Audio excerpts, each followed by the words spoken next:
Every year is a magnificent year for indie games, and also a terrible year.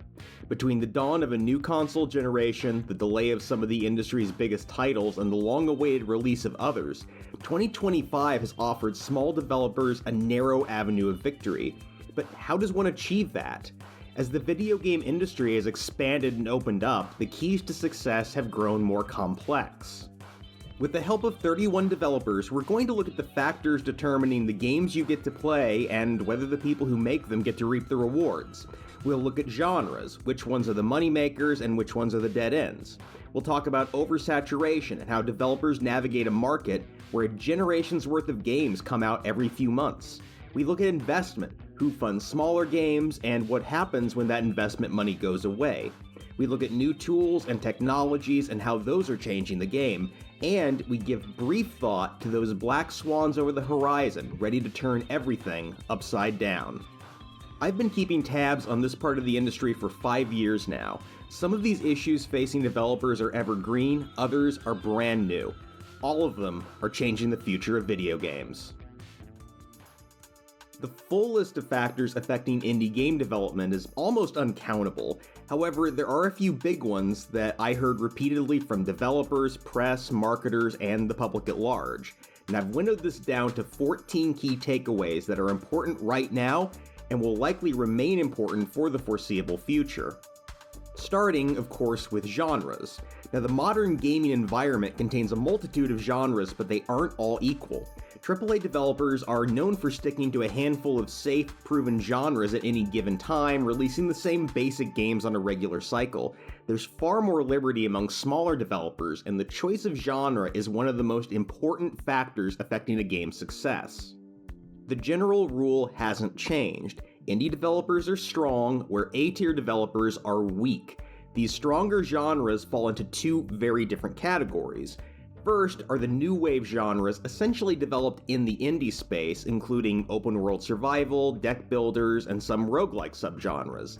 Second are traditional genres largely abandoned by A-tier companies, including city builders and mini RPG subcategories.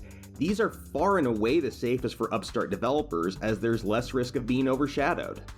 Horror is a perennial example of a genre in which small developers have an edge, and Borja Corvo Santana of Broken Bird explains the advantages.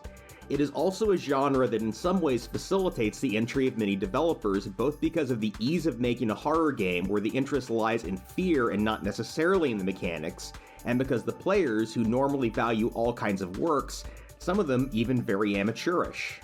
But everything is relative, and competition in some of the more profitable genres can be intense. Several of the surveyed developers have games with roguelike elements. For several years now, this has been a popular style among small developers. It's easy for them to manage, while also being broadly popular. But as the style has matured and grown in popularity, it has taken more work to get noticed. Slimekeep developer Ben Bonk says, "The genre is bigger than ever and it's growing like crazy. That being said, the competition is much fiercer, and seemingly every week there's a new flashy roguelike with a catchy hook, like insert traditional game here such as chess or roulette, etc., but a roguelike. So developers can obviously find huge success in this genre, but need something to differentiate them more than ever." This hints at something important about the current market. It's no longer enough to make a good version of a popular type of game. Something so standard will inevitably get lost in the shuffle. For a game to succeed, it's also necessary for it to have a unique hook. Adam Kugler of Cyan Avatar says, "I think the automation genre still has a lot of unexplored space to delve into, and I do think that Moatmancer, their game, is carving a little more into what fantasy can do since there are so many industry-focused games right now. My mindset and advice for making games continues to be, make a game that deserves its place. Focus on bringing something new to the table, be mindful of what has come before, and respect the player. Any game that is mostly derivative of other games will have a much harder time finding its audience." Some development teams deliberately target growing genres. A representative from Do No Harm developer Darts Games wrote an extended post on Reddit about the complex process they use to decide on their next title. Others go even further. Dimitri Belay of SolarSuit says, "We have developed our own analytics tool that gathers data from the Steam platform, allowing us to track market trends. We released a horror game with simulation elements, and during development we noticed that overall, the horror genre has nearly doubled in size from 2024 to 2025. Still, for the typical developer, it's all a matter of luck. They may design a game that falls into the right genre at the right time, but it started as a desire to just make something." Johannes Rahola of Amistec Games says, "Games need to be passion projects that explore some new areas and present fresh thinking. Calculative thinking can only get you so far, these days probably nowhere. Doing that is still difficult and requires a lot of work, so with the same trouble, it is better to do something different, new, interesting. Something the developer actually cares about." At the other end, those genres that are dominated by A-tier developers tend to be an uphill trek for smaller developers.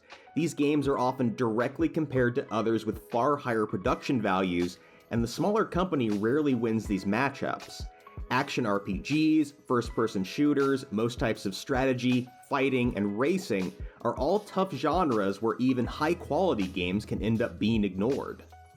Comparison to AAA games isn't the only problem that can confront developers in difficult genres.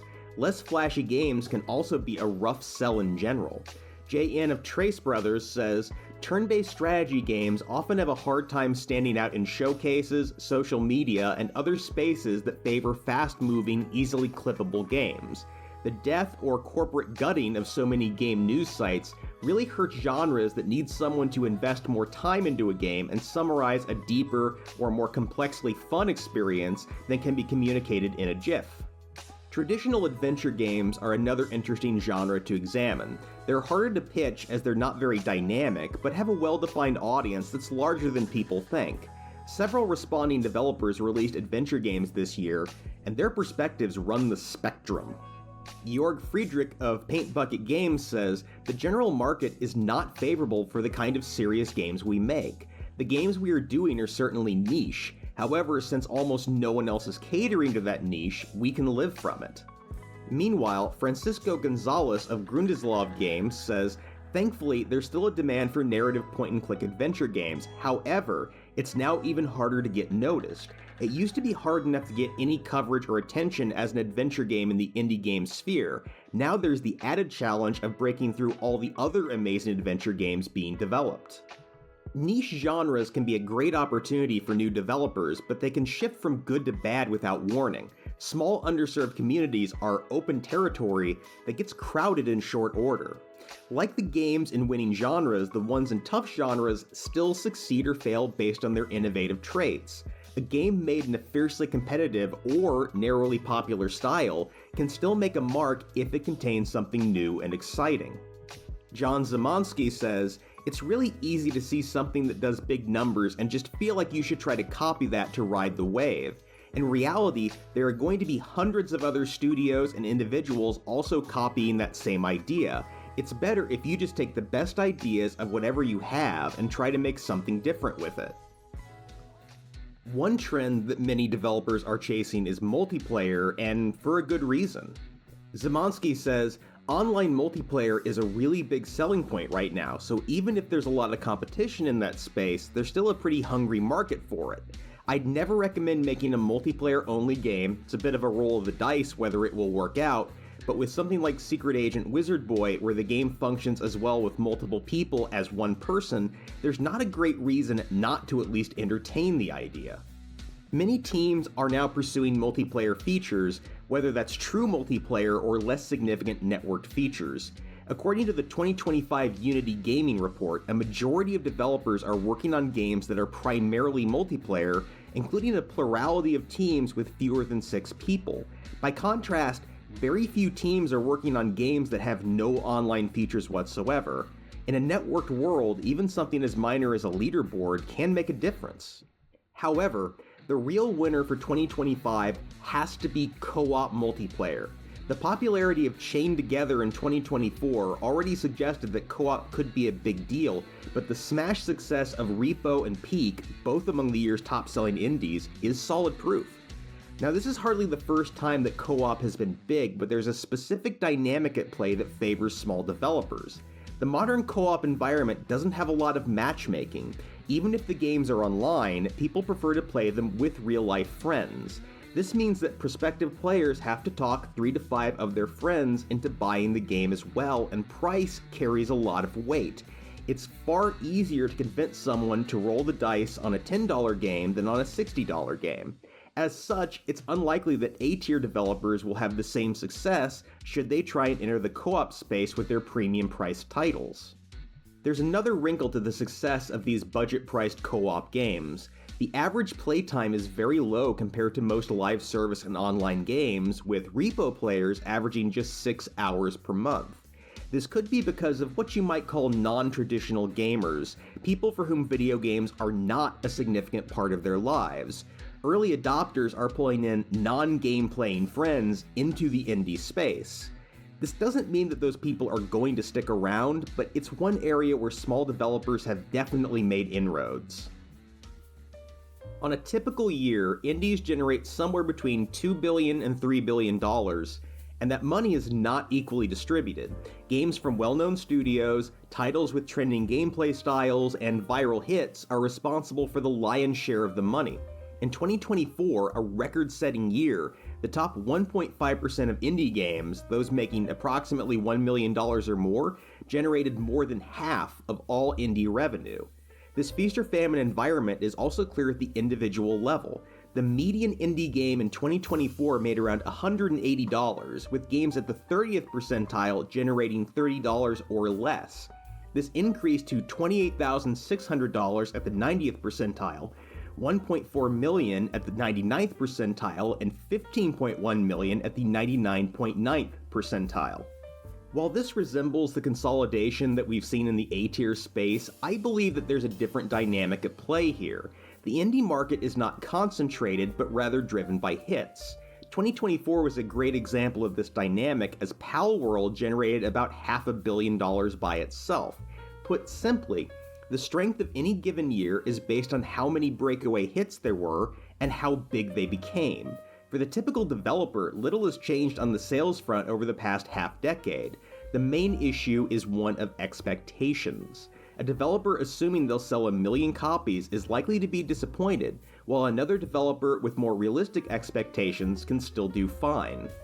Zimonsky says, "By the metric of, say, Schedule 1, the games I make are only tapping into a small fraction of a percent of the market base as a whole. The difference in sales is on orders of many, many magnitudes. But to me, my journey so far has been greatly successful in that I've made enough in a month-to-month basis to be comfortable, reached a lot of people, and have been able to keep a couple of other developers afloat through a really rough patch in video game development jobs." All of this talk about hits and misses is skirting a major issue, one that almost every developer brings up. There are just a massive number of games coming out every year. The growth of the Steam library is an evergreen topic. The rate of growth is slowing down, but 2025 is still likely to be another record-setting year, with the total size of the library approaching 150,000 titles. On average, more than 300 games hit the storefront each week. The launch window for a game is important for most indies, so dropping that game in a strongly competitive week can have brutal consequences. Lots of developers list this among their challenges. Joshua Meadows offers a representative comment. "In the same way that things are more accessible than they've ever been before, I think there's more oversaturation than there ever has been. It's very difficult for smaller or independent developers to get attention and break through the noise, and I think a lot of very good games go ignored because there's just so many and there's only a certain amount of attention available."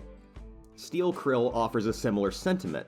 "In such a saturated market, it's really easy for a small developer to go completely unnoticed. I've seen some great-looking games get no love at all, then I've seen some not-so-great games going viral." The quantity of releases is assuredly an issue, though I've always wondered if it's as impactful as everyone thinks. The age of indie shovelware is over, but a lot of smaller games still have an unpolished, unprofessional look that makes them far less competitive. I've done a bit of a dive into that myself. After reading a thread by a Reddit user analyzing every game released in a 24-hour period, I did a cursory comparison of trailers for games at different revenue tiers. There's a marked difference between your typical game at the 75th or 95th percentile and one at the 30th percentile. The latter are hardly competitive, and they only get worse below that line. I'm comfortable saying that most of the games hitting Steam, while better than the median indie from a decade ago, are still unexceptional. In an environment like this, reaching a baseline level of professional competence can be enough to stand out, if insufficient to achieve broad success by itself. But there's a related issue that makes this massively overcrowded market even harder to break through. Steam, still the main home for small developers, has its own share of internal problems. JN says, Steam's 30% cut drains a significant amount of revenue from developers for a platform you increasingly have to bring a lot more traffic to yourself to get any real boost from. Steam's analytics and reporting are ancient, frequently unreliable, and difficult to turn into anything actionable. Support is hit or miss, even if you're a studio that drives hundreds of thousands of dollars in revenue for them. Lots of feature sets, Steam curators, groups, large chunks of Steamworks haven't been updated in years. That first point is particularly important. A recent Newzoo analysis demonstrated that the proportion of internal traffic driven by Steam has declined significantly over the past 5 years. Steam's discovery system is now less effective, as are most types of sales. This means that it's more important than ever to gain attention from outside of the platform. It's an environment that favors larger, established teams and games from famous IPs. This isn't a secret to developers, and it's widely known now that success depends on drawing attention before launch day. Bergy Media says, Steam's algorithm rewards traction, so unless your game starts generating revenue quickly, visibility will be limited. That means your pre-launch marketing, community building, and product positioning need to be on point before you ever click publish. Of course, for those who are able to find that early traction, the system can work wonderfully. Tommy McKay of Dystopian says, the hardest part is getting enough wish lists to get Steam working for you. If you can get yourself to about 10,000 or so, you'll find that Steam does most of the heavy lifting, and all you need to do is make sure your game slaps so it gets good reviews and retains your players. Unfortunately, getting those first few wish lists requires doing something that every small developer dreads. For people in any creative field, marketing is more critical now than it's ever been. It's a stumbling block for most, either because they don't know how to do it, or because they're resentful of the whole idea. PAX Augusta developer Roger Gassman has a lot to say about the importance of marketing. I'm no expert, but over time I've met many small development teams. The biggest problem seems to be marketing. One, they lack the knowledge of how to market, and two, it's extremely neglected. I've seen so many exciting game concepts over time that will never make it because they can't or don't advertise them. But what means of marketing are available for resource-poor developers, and how do they know where best to spend their advertising dollars?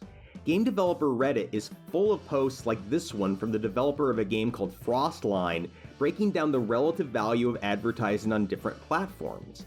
The most obvious choices aren't necessarily the best ones, and the best ones overall might not be best for everyone. Gassman says, you can't just do run-of-the-mill marketing. Small schools don't have the budget for that anyway. The important thing is, you need a marketing strategy, and you should start as early as possible. Aside from lacking the money for conventional advertising, developers are limited by the time and skills necessary to mount any real campaign. It's easy for the usual suspects to shout the words social media and act as though everyone has the keys to the kingdom, but in reality it's far more complex than that. Even those developers who found some degree of popularity on these platforms have often struggled to turn that popularity into attention for their games. And even that assumes that one has the inclination to cultivate an online audience. Joshua Meadows says, other people seem to build audiences with social media, streaming, and TikTok or YouTube, but that seems like investing more time and resources into building a following there instead of directing it toward the thing you're actually trying to make. I don't personally have a lot of interest in trying to cultivate a Twitch audience or Discord community that I then have to engage with, monitor, and manage to hopefully be able to leverage it into any attention for my game, writing, or art.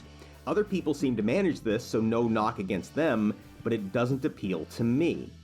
For most developers, content creators are still the only viable method of gaining exposure, but these connections can be harder to make and less valuable than they were years ago. The developer of a game called Astuaria says that they net an average of 1 wishlist per 50 views on a video featuring their game. That's a ratio that demands either massive broad coverage or being featured by one huge creator. Regardless of the approach one attempts, it's clear that marketing is simply an essential headache. Jerome Jansen of Happy Volcanoes says, "Making great games is not enough these days. You need to research your business case and have great marketing. It's kinda always been like this, but so much more important as nobody takes any risks anymore. All hail the algorithm." Beyond the eternal issue of Steam's oversaturation, the next biggest problem cited by developers is funding. Years ago, video games, including those by smaller studios, were widely seen as a growth area. Everyone from venture capitalists to some of the world's biggest corporations were pouring money into the market. But with the sector hit with post-pandemic shrink and stagnation, the money has gone to safer harbors. For most developers, there's only one significant source of funding left: publishers. Not everyone sees third-party publishers as critical. Jansen says, "Publishers as they stand right now are not worth the effort. They will need to change or they will be phased out for a big part of the industry. They brought that on themselves, though." However, with so few alternatives for securing outside funding, most developers are still holding out hope for landing a deal with one of the more significant indie publishers. Emiliano Pastorelli of Hammer and Ravens says, "Publishers are the biggest opportunity to get enough financing or visibility. Everything mostly relies a lot on luck, going viral, or that very 1 in a million fantastic and unique and not too expensive game idea." There's no question that games released through publishers do better on average than those that are self-published. An overpowered game marketing analysis of games released in 2024 showed that third-party published games have a mean revenue twice as high and a median revenue 5 times higher than games without a publisher.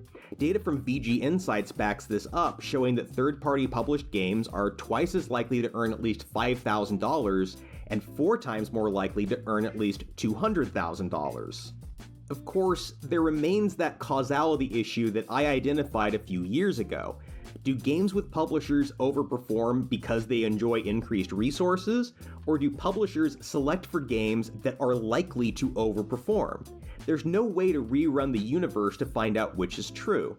Even so, in a world where a developer must capture a would-be buyer's attention at a glance, publisher resources can offer the professional gloss needed to stand out from their rougher competition.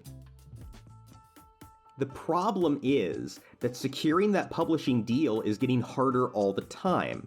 VG Insights shows that the proportion of games on Steam with a publisher has been declining for years. The recent downfall of several high-profile publishers is contributing to this, but the primary issue is how publishers distribute their money.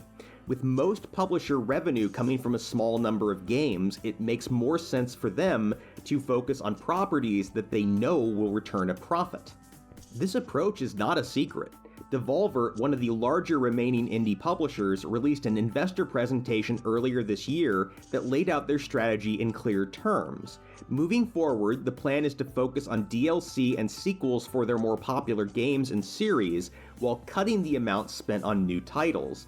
And this isn't speculative either. Devolver already reduced the average spending per game from $3 million in 2022 to $2 million in 2024, with plans to lower that to $1 million by 2026. This is a shift that squeezes developers from 2 directions. The overall erosion of publishers means fewer opportunities, more competition, and longer odds of securing support. Meanwhile, the strategic shifts by these developers means that the few winners are getting less working capital. The best news about publishers is that however useful they may be, they certainly aren't necessary. While non-publishing funding sources are scarce, they do exist in the form of grants and cultural funds offered by some countries. Even for those who can't lay their hands on any capital, the current market offers a lot of opportunities to succeed without it.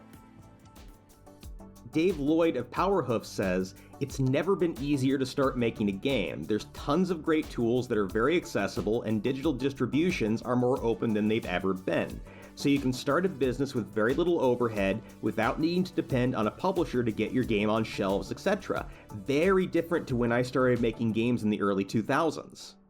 The biggest opportunities for growing without a budget always lie in the development tools. The off-the-shelf engines that made indie games viable in the first place are still working their magic, and the 2023 Unity scandal hasn't shaken anyone's confidence. Now, growth has run in both directions, as the expansion of the indie game market has also increased the visibility of off-the-shelf engines, particularly Unity and Unreal. Per VG Insights, more than 3/4 of games released in 2024 used one of these engines, almost double the proportion from a decade before. Human Yo-Yo says, "There are so many tools that just didn't exist 20 to 30 years ago.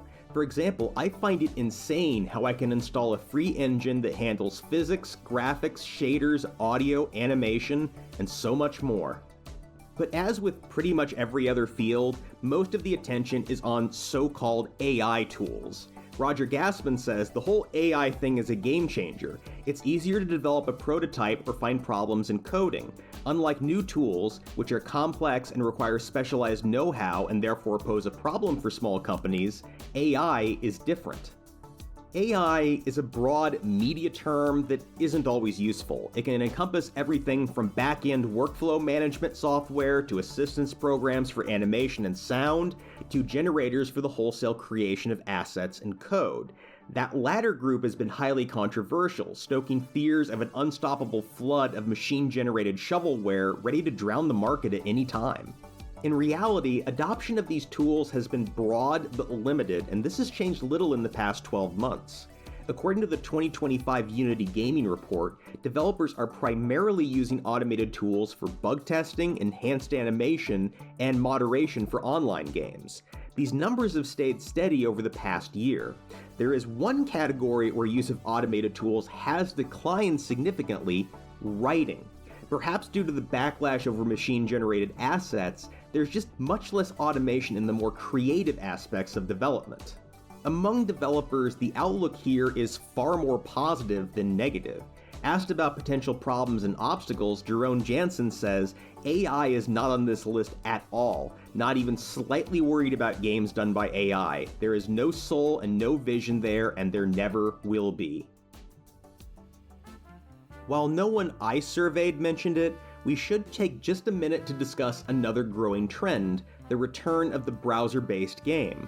The no-download online game was killed off with the end of Flash. They were partially revived with HTML5 and .io games, but it's only within the last year or two that they've gained any real footing with a mass audience. Developers are happy to provide, with 15,000 games hitting the web in the first half of 2025 alone. According to the Unity report, about 11% of developers are considering making a new web game or creating a web-based port of an existing game. That's still a tiny group, but it grows to nearly 1/3 for the smallest dev teams. These upstarts are more willing to overlook the drawbacks of web games, which are easy to make but difficult to monetize. At the moment, it's very hard to say how much of an impact these games will have. As a fan of the wild creativity of the old Flash days, I'd like to say that this is a genuine revival. However, the fact that no one mentioned them to me suggests something else. Web games may be of greater interest to mobile developers trying to avoid the overcrowding of their own markets. So while this is an interesting phenomenon that bears watching, it may amount to very little for the kind of developers with whom I work. Now, bad faith actors are a persistent problem in any field these days, and I don't have to tell you how common scams are. Grifters are targeting everyone involved in games, from consumers to developers and all the way up to the storefronts. But there's one particularly crude form of deceit that got a lot of attention this year: the theft and cloning of entire games. It's a simple grift, really. The thief purchases a copy of the game, extracts the executable, makes a few superficial changes, and then uploads it onto another platform under a different title. In some cases, the thief may even upload the cloned game back onto the same platform where they bought it, effectively forcing the original developer to compete with themselves. This isn't a new practice by any means, but it has expanded in an unexpected way. Typically, thieves would transfer games back and forth between Steam and the Android store, as those markets have notoriously lax standards for entry. But this year, we saw cloned games show up on online stores for the consoles, markets that are supposed to be harder to access. Such was the fate of Steel Krill's The Backrooms 1998, which was cloned by a company widely known for its sketchy practices and then dumped onto all three major systems. The clone was eventually removed from the consoles, but only after a viral Reddit thread and an ensuing pressure campaign. Speaking about it, Steel Krill says, "Situations like that show how tough it can be for indie devs to protect their work. I still love what I do, but it's definitely getting harder on most parts." I would now like to diverge just for a moment to talk about Sultan's game. The game by Hangzhou-based developer Double Cross is an odd presence on the list of top-selling indies. It's a narrative-heavy game by a developer with little previous presence, one not based on an existing IP or featuring co-op or any other trendy elements. Nevertheless, Gamalytic estimates that it has sold over 1 million copies, making it competitive with the likes of Deltarune and Rematch. Gamalytic also suggests that more than 4/5 of those sales were to people in the People's Republic of China or Hong Kong. Perhaps that's not surprising either, but we can't always chalk this up to national pride. 2 Point Studios isn't based in the PRC, but Gamalytic estimates that over a third of all sales of 2 Point Museum were in the Chinese mainland. This would mean that there are twice as many Chinese owners as American owners. It's not exactly a secret that China is important in the video game space, but it's not the only fast-growing market. Poke around and you can find similar results for Brazil, Germany, and the Republic of Korea, among others. This is just a reminder that as the overall market for video games has grown, we've seen a similar trend in indie games. This is something I harp on every year, but I've often neglected to point out that the development side is every bit as global. The entire industry is becoming more decentralized due to some of the very factors mentioned before. This has resulted in small teams popping up all over the world, as well as international teams. This year alone, I spoke to developers based in or with members from Australia, Belgium, Canada, the Czech Republic, Estonia, Germany, Italy, Finland, the Philippines, Spain, Switzerland, and Thailand, and I'm sure there are other countries I overlooked. The world of video games is getting larger, but in this respect it's shrinking.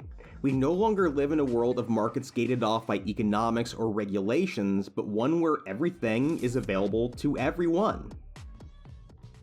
This global character isn't simply a matter of distribution either. The global marketplace has given rise to a sprawling network of aspiring and experienced developers.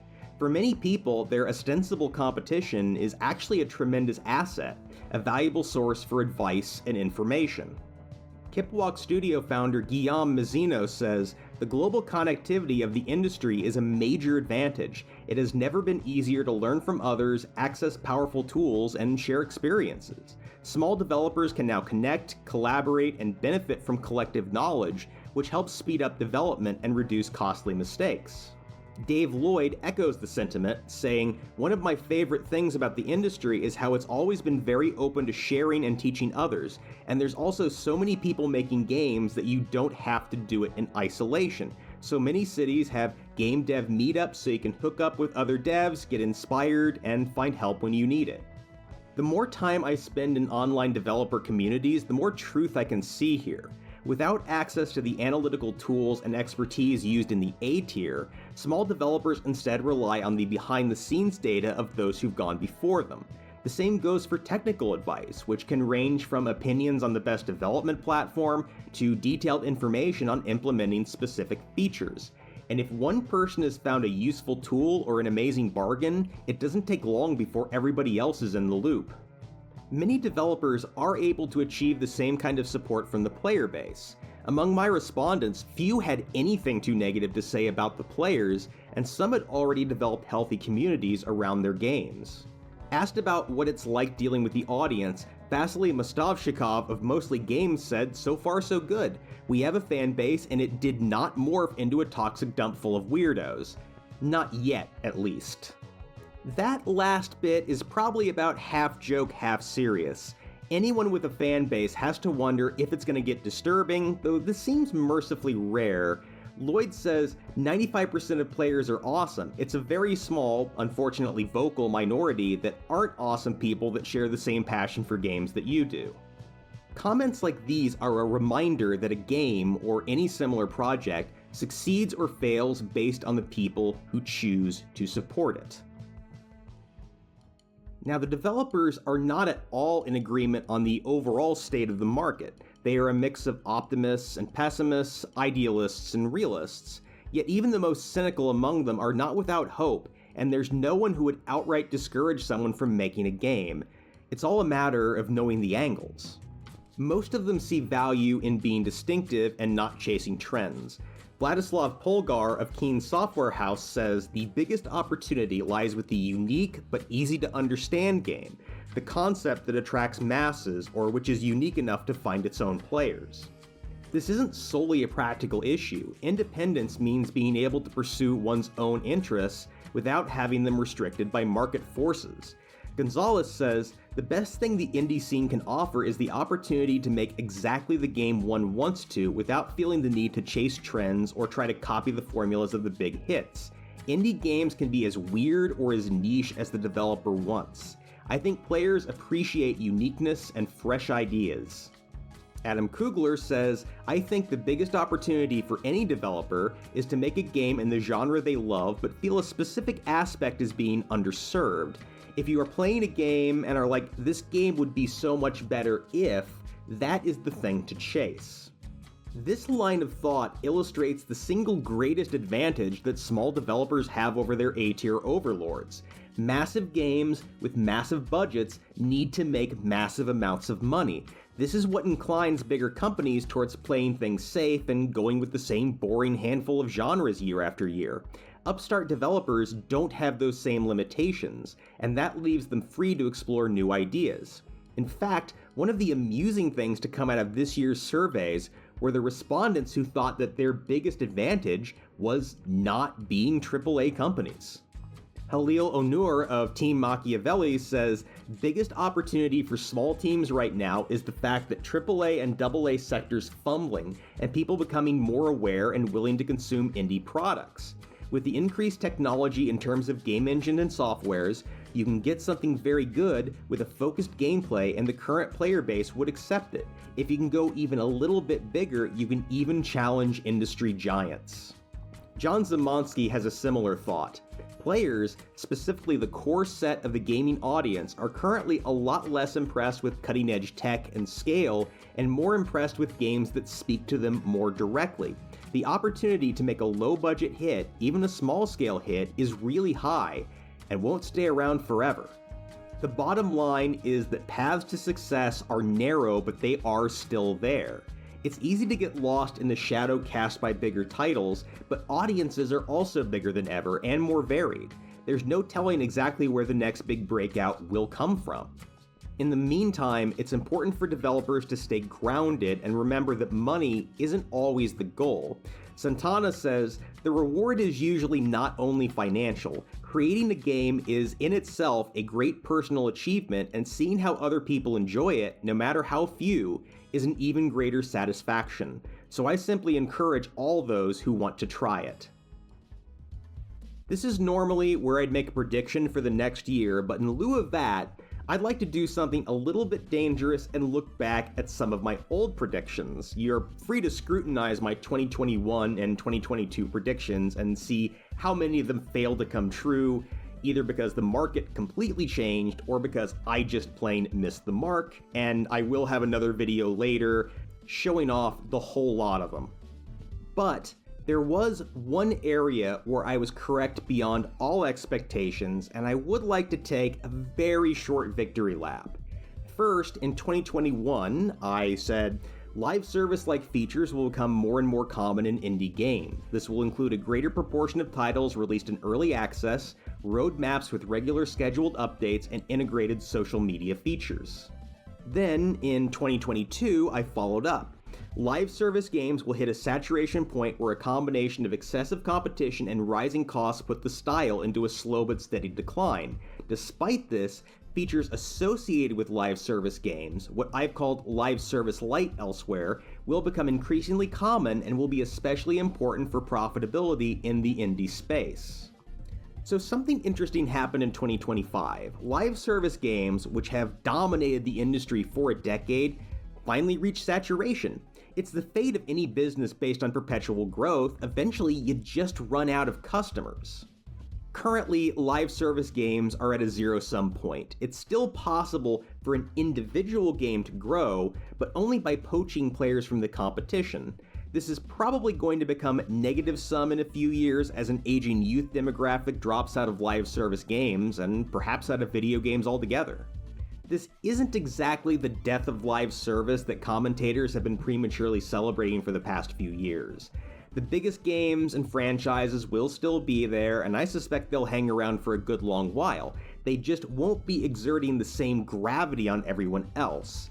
Still, the impact that this business model had will live on, and it will enjoy a particularly robust afterlife in the indie market. As wrong as I may have been about marketing trends or the behavior of big companies, I hit the bullseye on this one.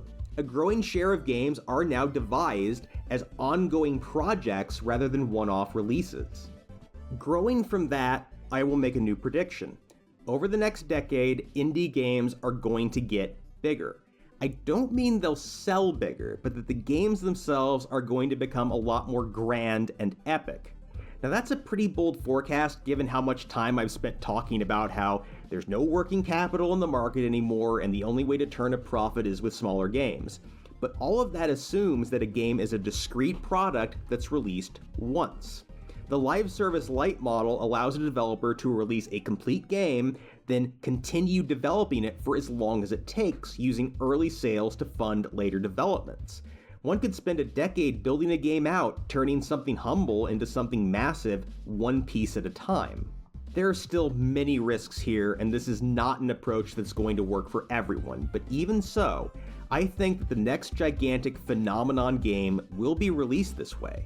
There is, quietly sitting on Steam with a modest yet positive review total, a humble exterior hiding a fanatical team ready to spend years and years working on it until it becomes the next great obsession. It might be out already. Maybe you've seen it. Maybe you bought it on sale on a whim and it's sitting in your unplayed section waiting for you to stumble across it on some dull afternoon. See you next year, friends.